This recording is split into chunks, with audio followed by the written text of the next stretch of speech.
tosatetsy amin'ny hôtely Le Grand Mélis analakely kosa ny atrikasa ny arahan'ny vovonan'ny fédération ireo olona manana clé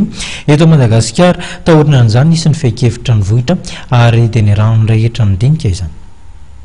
Atrikasa nanofanana an'ireo mpitarika fédération amin'ny fanjakana tsara tatana na dia tsy fanjakana aza mitarianay fa fikambanana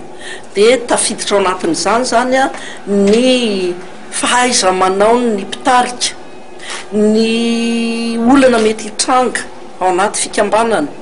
ny fampianarana ny olona amin'ny serasera ny inona koa ny tandroasina be dia be zany mialatsiny fa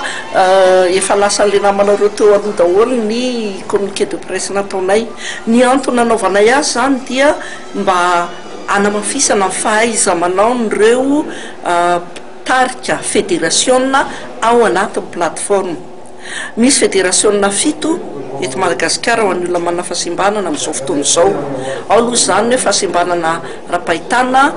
fahasimbanana ara-pandrenesana fahasimbanana ara-batana anankiroa fahasimbanana ara-tsaina dia misy koa ny zavatra ataon'ny olona manana fahasimbanana toy ny hoe fanatanjahantena ary manana fédération anankiray momba ny vehivavy koa zahay ny famatsim-bola nanaovanay io atrikasa io dia famatsim-bola amin'ny tafiditra ao anatina tetikasa kapobeny mihitsy antsoina hoe COPDAM dia ny mpamatsy volanay dia ny Union Européenne sy ny Christopher Blinden Mission